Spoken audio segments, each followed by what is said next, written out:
Tonight, when it gets dark, you'll reach over and tap a screen. Light floods the room. You don't even think about it. But for almost all of human history, that switch did not exist. When the sun set, the world didn't dim. It vanished. You couldn't see your own hand in front of your face. For over 300,000 years, every ancestor you had spent half their life in near total darkness. No candles, for most of it. Just the black sky and the stars. So what did they do for all those hours? The answer rewrites how you think about sleep itself. Let's start with fire. Fire is the reason any of this was possible. The oldest solid sign of humans using fire is a cave in South Africa. Wonderwork Cave, around 1 million years ago. But fire didn't just keep them warm, it restructured the entire day. Before fire, your ancestors lived like every other animal. When the sun went down, you climbed somewhere safe and froze. Because moving at night meant becoming someone's food. Our eyes are terrible in the dark. Theirs weren't. Leopards, hyenas, cave lions, all of them saw you just fine. Then fire changed the equation, literally overnight. A campfire makes a circle of safety, maybe 30 feet wide. Inside that circle, predators won't come. Outside it, you die. That's not an exaggeration. And fire gave them something no human had ever had before. Extra hours. Before fire, the useful day ended the second the sun dropped. Fire added 2 to 4 usable hours to every single night. And over thousands of generations, those hours changed our species. Here's how we know what they were doing in them. In 2014, anthropologist Polly Weissner published a study. She spent years recording one of the last groups living the old way, the Juhawantsi of the Kalahari Desert. And what she found splits the human day clean in two. During the day, most talk was pure work, logistics. Who's hunting where? Which plants are ready? Complaints. Daytime talk was business, but at night, by the fire, everything changed. At night, most of the talk became stories, adventures, myths about how the world began, jokes that broke the camp up. Weissner argued this is where human culture was actually born. The campfire was the first theater, the first classroom, the first church. It's where we learned to imagine things that didn't exist yet. Now, be honest for a second. You're watching this on a glowing rectangle, late, in the dark. You don't gather at a fire anymore. You scroll a feed. Same instinct, same hunger for the next story, just a colder fire. If you're still here, lit by that screen, stay with me. Because the fire wasn't the strangest part of their night. Maybe you're thinking, fine, but how did they actually sleep? On the cold, hard dirt, just hoping for the best? No! They took their beds incredibly seriously. In Subudu Cave,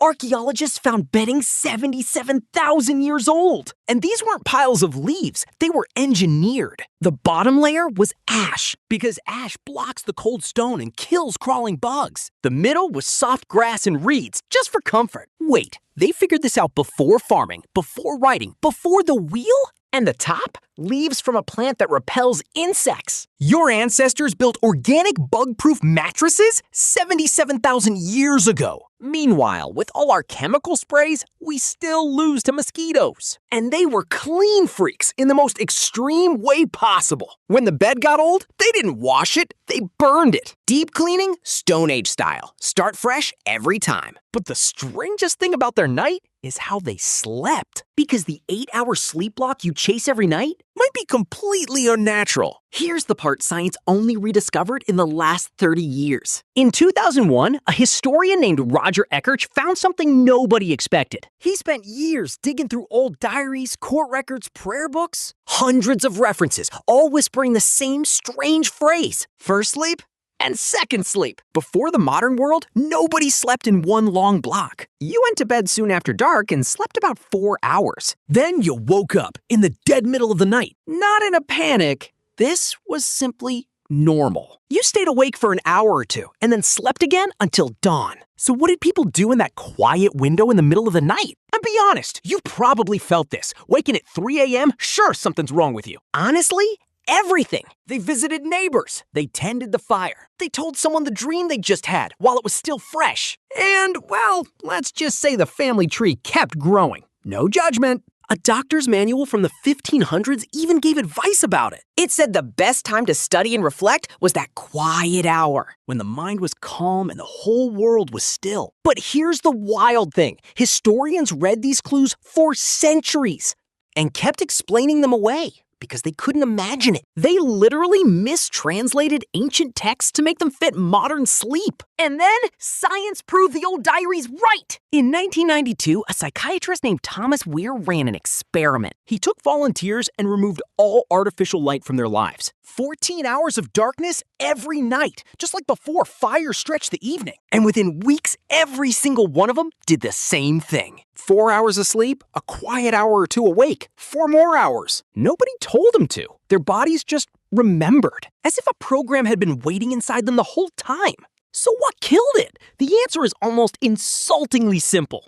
Light! It crept in slowly. Street lamps, candles, gas, and then, in 1879, boom! Edison sold the world the electric light bulb. And within one generation, the night we'd known for 300,000 years was gone. We even had a word for protecting the dark. Curfew, from couvre-feu, cover the fire. A bell rang at night, and everyone put their fires out. Night was supposed to be dark. Then we flooded the night with light, and we called it progress. But here's the discovery that should reach right into your own night. During that awake hour in the dark, Weir measured the volunteers' hormones and found their bodies flooded with the same chemical as deep meditation. They weren't just awake, they were in a calm, almost meditative state. A distinct state of mind that most of us today have never once felt. And it was waiting in your wiring this whole time?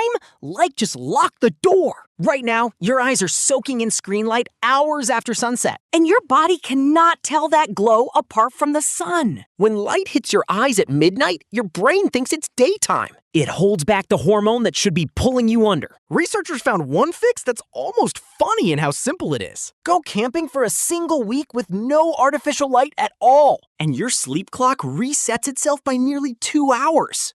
Your body starts winding down at sunset again. Just like that. That's all it takes for 300,000 years of programming to come roaring back. So, we didn't just change when we sleep. We deleted an entire phase of being human. That quiet, peaceful window between first and second sleep barely exists for anyone now. Instead, we have insomnia, and we treat it like something is broken inside us. But what if it isn't broken at all? What if waking at 3 a.m. and lying in the dark? Isn't your body failing? What if it's your body remembering? For 300,000 years, your ancestors lived a rhythm we're only now decoding. They gathered at fires and told the stories that built whole worlds. They slept in 2 halves, with a still, thoughtful window in between. And the Milky Way wasn't a thing you drove to a park to see. It was just the sky. Every night they woke in the dark, they lay there and simply thought about their lives, their dreams, the morning they'd wake into. We traded all of that for a light switch. And most of us never even knew it was gone. So here's my question for you before you scroll on. The next time you wake at 3 a.m. and can't fall back asleep, will you reach for your phone or just lie there and think? Tell me down in the comments. Your ancestors are listening. And the fire that kept those predators out all night? That's the next story.